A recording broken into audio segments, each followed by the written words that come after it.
The past didn't go anywhere, making resistance to anti-Semitism part of all our movements, by April Rosenblum.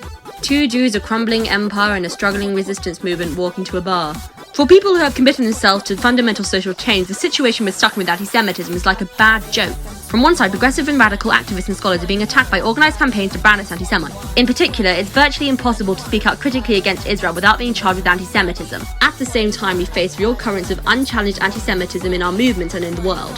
This endangers Jews, corrupts our political integrity, and sabotages us from being able to create the effective resistance our times demand. The left has long procrastinated on taking on anti-Jewish oppression. In part, we've had difficulty because it looks different from the oppressions we understand, which enforce inferiority on oppressed groups to disempower them. Anti-Jewish oppression, on the other hand, can make its target look extremely powerful. Anti-Semitism's job is to make ruling classes invisible. It protects ruling class power structures, diverting anger at injustice towards Jews instead. But it doesn't have to be planned out at the top.